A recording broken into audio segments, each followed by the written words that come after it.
Di sini saya Barotus Nur Hamida akan di video kali ini akan menjawab soal-soal UTS hukum perusahaan. Yang pertama yaitu apakah firma itu? Nah, firma itu tuh terdapat pada pasal 16 KUHD, persekutuan perdata yang didirikan untuk menjalankan perusahaan dengan nama bersama. Nah, yang kedua yaitu bagaimana tanggung jawabannya, yaitu tanggung jawabnya itu ada dua yaitu yang pertama tanggung jawab tidak terbatas dan tanggung jawab solider. Dan yang nomor tiga, bagaimana tata cara pendirian firma. Tata caranya itu ada 4. Yang pertama yaitu berdasarkan kesepakatan, yang kedua dari 2 orang atau lebih, dan yang ketiga yaitu bisa menggunakan akta atau tidak menggunakan akte. Terus yang keempat, pengesahan akta melalui Kementerian Hukum dan HAM. Terus yang nomor 4 yaitu bagaimana status hukum firma. Status hukumnya itu berdasarkan hukum firma dalam hukum positif Indonesia telah diatur dalam Kitab Undang-Undang Hukum Dagang bagian 2 pasal 16 sampai 35 dan Kitab Undang-Undang Hukum Perdata pasal 1618 sampai 1652. Nah, dan yang bagian yang bagaimana berakhirnya firma. Nah, persekutuan firma ini tuh dalam berakhirnya persekutuan firma ini memiliki faktor-faktornya, yaitu yang pertama jangka waktu pendiriannya itu telah berakhir. Terus yang kedua musnahnya barang atau telah diselesaikannya. Terus yang ketiga kehendak dari seseorang atau beberapa orang sekutu. Dan yang keempat yaitu setelah sekutu meninggal dunia di bawah pengampuan dan dinyatakan pailit. Terus soal selanjutnya yaitu apa itu CV. CV adalah firma yang mempunyai satu atau beberapa orang sekutu komanditer. Terus yang bagian yang kedua yaitu bagaimana pertanggungjawabannya. Pertanggungjawabannya itu dalam persekutuan CV pada 19 KUHD mengatur bahwa pihak yang bertanggung jawab dan berurusan dengan urusan di luar adalah sekutu kerja komplementer. Nah, terus yang poin selanjutnya yaitu bagaimana tata cara pendiriannya. Nah, tata cara pendiriannya itu ada 5, yaitu yang pertama membuat akta pendirian CV. Terus yang kedua mendaftarkan akta pendirian CV. Terus yang ketiga mengurus izin usaha SIUP atau SIUP.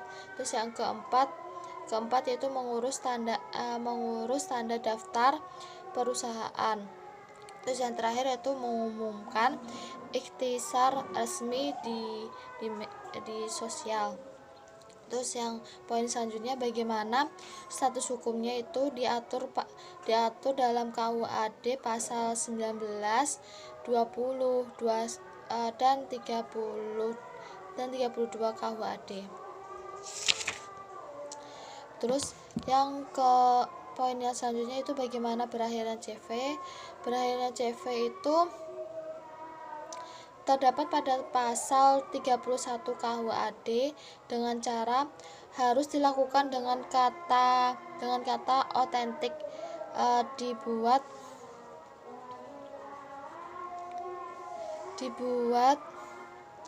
dibuat di muka notaris, didaftarkan di Kementerian Pendirian Negeri, dan diumumkan dalam tambahan berita negeri. Terus selanjutnya yaitu apa perseroan terbatas itu PT, yaitu badan usaha yang dilindungi oleh hukum dengan modal yang didirikan dari saham. Nah, poin selanjutnya yaitu bagaimana tanggung jawabannya. Terdapat pada Undang-Undang Nomor 40 Tahun 2007 tentang perseroan terbatas yang mengatur tentang tanggung jawab sosial dan lingkungan. Terus tata cara pendiriannya itu ada 11, yaitu yang pertama memiliki notaris, yang kedua modal dasar pendirian PT, terus yang ketiga penentuan domisili usaha, yang keempat penentuan bidang usaha, yang kelima pemilihan nama perusahaan, yang keenam pembuatan draft akta, terus yang ketujuh tanda tangan, yang ke-8 yaitu pengesahan di Kementerian Hukum dan HAM, terus yang ke-9 membuat dan mendaftarkan BPJS Ketenagakerjaan untuk PT. Terus yang ke-10 yaitu membuat NPWP perusahaan dan direktur. Terus yang terakhir yaitu pembuatan SIUP atau TDP. Terus bagaimana status hukumnya itu menurut Undang-Undang Nomor 1 Tahun 1995 tentang PT. Terus bagaimana berakhirnya itu terdapat pada pasal pasal 1402 UU PT. Nah, perbedaan PT tertutup dan terbuka itu pada dasar hukumnya. Kalau yang PT terbuka itu pada Undang-Undang Nomor 8 Tahun 1985 tentang pasar modal dan peraturan perundang-undangan terakhir terkait lainnya. Sedangkan yang tertutup yaitu pada Undang-Undang Nomor 40 Tahun 2007 tentang perseroan terbatas. Terus definisinya itu dan perbedaannya yaitu terdapat pada dasar hukum, saham terdaftar, kewajiban pelaporan, dan istilah pemegang saham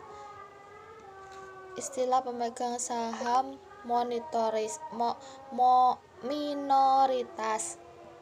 Nah, selanjutnya yaitu soal selanjutnya, apa itu BUMN? BUMN ialah badan usaha yang sebagian atau keseluruhan kepemilikan dikuasai oleh negara, dan itu terdapat pada berdasarkan pasal 1 angka 1 Undang-Undang Nomor 19 Tahun 2003 tentang badan usaha milik negara. Terus selanjutnya yaitu bagaimana berakhirnya BUMN, yaitu dalam peraturan pemerintah nomor 45 tahun 2005 pada pasal 8 mengenai pembubaran BUMN. Terus selanjutnya, siapa pemegang kekuasaan tertinggi pada BUMN, yaitu pemerintah. Terus soal selanjutnya yaitu bagaimana apa itu BUMD? BUMD yaitu berdasarkan Undang-Undang Nomor 19 Tahun 2003, BUMN itu suatu badan yang modalnya berasal dari kekayaan negara dan kemudian pengelolaannya dilakukan oleh pemerintah. Dengan begitu BUMN termasuk pelaku ekonomi di sistem perekonomian Indonesia. Dan selanjutnya itu bagaimana tata cara pendiriannya. Dibentuk untuk mewujudkan tujuan mulia dalam pemenuhan kebutuhan masyarakat yang dibarengi dengan pencapaian keuntungan finansial untuk menambah pendapatan ahli daerah. Yaitu terus yang poin selanjutnya, bagaimana status hukumnya itu terdapat pada pasal 2 Peraturan Pemerintah dalam Negeri nomor 3 tahun 1998 tentang bentuk hukum badan usaha milik daerah. Terus yang poin selanjutnya itu pembubarannya dilakukan dengan peraturan daerah yang diatur pada pasal 29 UU nomor 5 tahun 1962 tentang perusahaan daerah. Pembubaran BUMD dilakukan dengan peraturan daerah berlaku setelah peraturan daerah itu disahkan. Terus yang selanjutnya yaitu siapa pemegang kekuasaan tertinggi BUMD, yaitu pemerintahan daerah. Sekian dari saya, kurang lebihnya mohon maaf. Wassalamualaikum warahmatullahi wabarakatuh.